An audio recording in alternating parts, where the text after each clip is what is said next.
जो काम रूस और जापान जैसे सुपर पावर देश भी नहीं कर पाए, उसे भारत ने करके दिखा दिया है। दरअसल हाल ही में आई इस खबर ने तहलका मचा दिया है कि अमेरिका और चीन के बाद भारत दुनिया का तीसरा सबसे बड़ा ताकतवर देश बन चुका है। और रिपोर्ट में साफ साफ बताया जा रहा है कि जापान और रूस जैसे पावरफुल देश भारत से पीछे जा चुके हैं।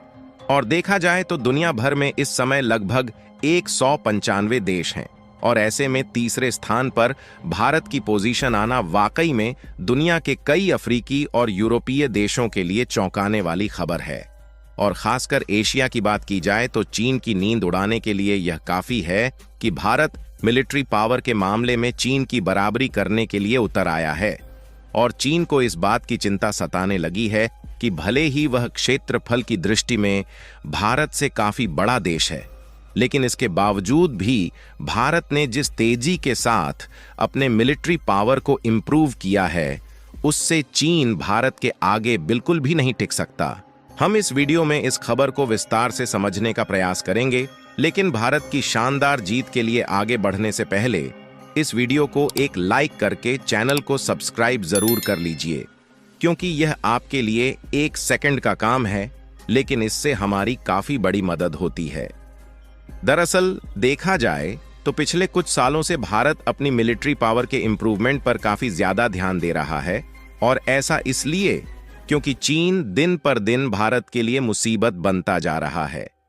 क्योंकि पिछले दिनों हमने देखा कि चीन न सिर्फ मालदीव, बांग्लादेश और नेपाल जैसे देशों को अपने कंट्रोल में लेने की कोशिश कर रहा है, बल्कि इन देशों को भारत के खिलाफ भड़का रहा है,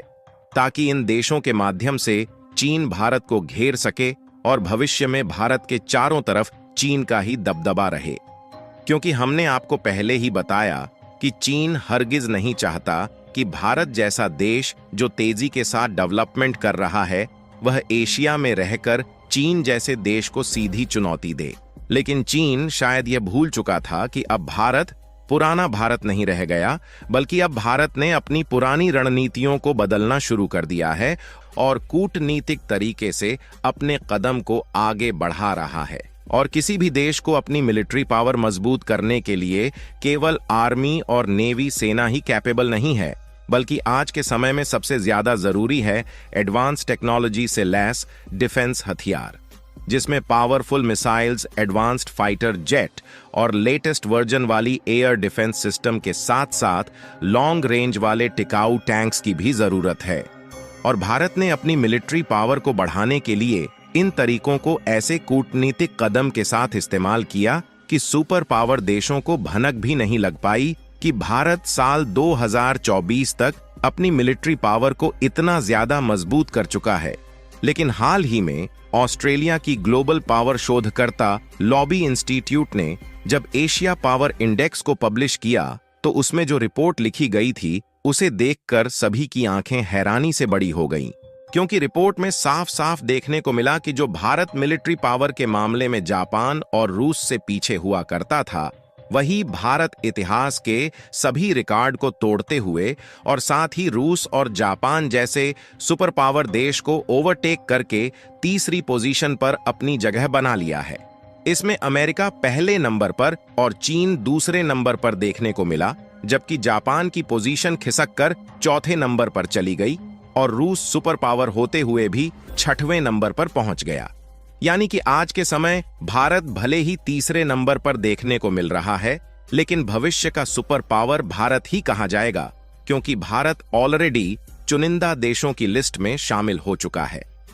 आपको बता दें कि भारत ने अपनी मिलिट्री पावर को मजबूत करने के लिए सबसे ज्यादा ध्यान दिया मेड इन इंडिया प्रोडक्शन पर, जिसमें भारत की DRDO, Hindustan aeronautics limited, L&T और कल्याणी ग्रुप के साथ साथ भारत की कई स्टार्टअप कंपनियों ने बढ़ चढ़कर नई नई और लेटेस्ट टेक्नोलॉजी वाले डिफेंस हथियारों को डेवलप किया। हालांकि यह भारत की कंपनियों के लिए अकेले करना संभव नहीं था, क्योंकि हम लोगों के पास सभी तरीके की लेटेस्ट टेक्नोलॉजी नहीं है। इसलिए यहां पर भारत ने एक बार फिर से कूटनीति का इस्तेमाल किया और रूस, जापान, जर्मनी के साथ साथ अमेरिकी और इजरायल की कंपनियों के साथ ज्वाइंट वेंचर में मिसाइल, टैंक्स और फाइटर जेट के प्रोडक्शन का काम शुरू किया,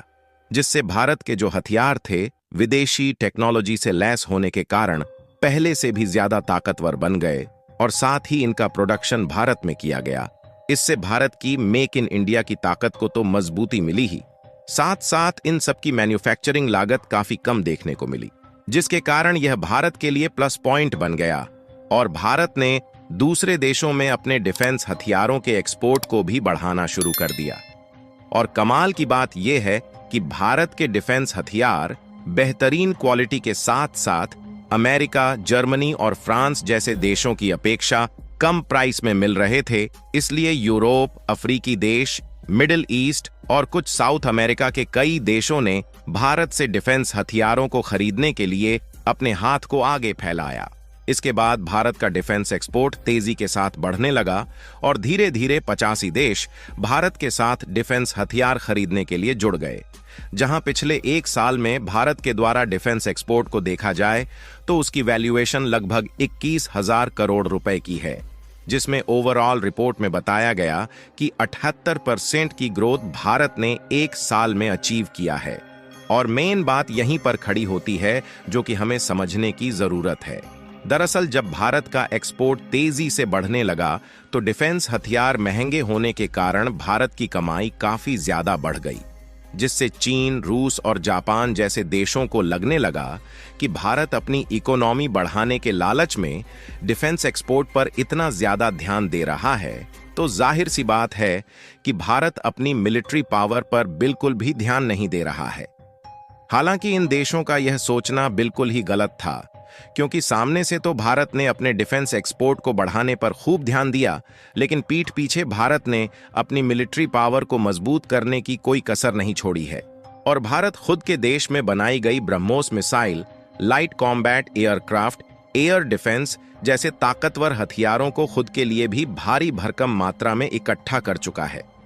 और इतना ही नहीं बल्कि आज के समय में भारत 26 की संख्या में राफेल फाइटर जेट खरीदने की डील ऑलरेडी फ्रांस के साथ फाइनलाइज कर रहा है।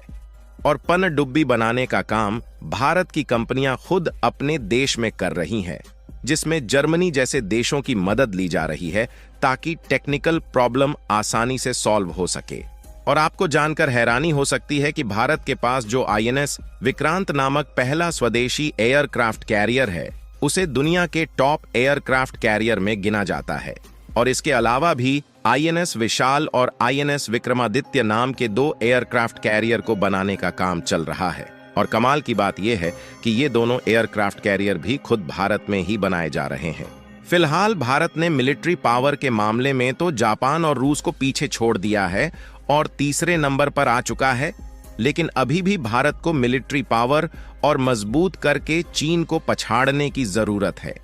और भारत को तीसरी सबसे बड़ी इकोनॉमी बनने के लिए जर्मनी और जापान को पीछे करना है, जिसके लिए भारत ऑलरेडी काम कर रहा है। बाकी भारत तीसरा सबसे बड़ा पावरफुल देश बन चुका है। इसके लिए वीडियो को एक लाइक और शेयर करके कमेंट बॉक्स में भारत को बधाई जरूर दें। और हमने न सिर्फ आपको ये बताया कि भारत तीसरा पावरफुल देश बन चुका है, बल्कि हमने यह भी समझाने की कोशिश की कि आखिर यह सब भारत ने कैसे किया। तो ऐसे में आप हमारी मेहनत के लिए चैनल को सब्सक्राइब करके हमारा सपोर्ट कर सकते हैं। जय श्री राम।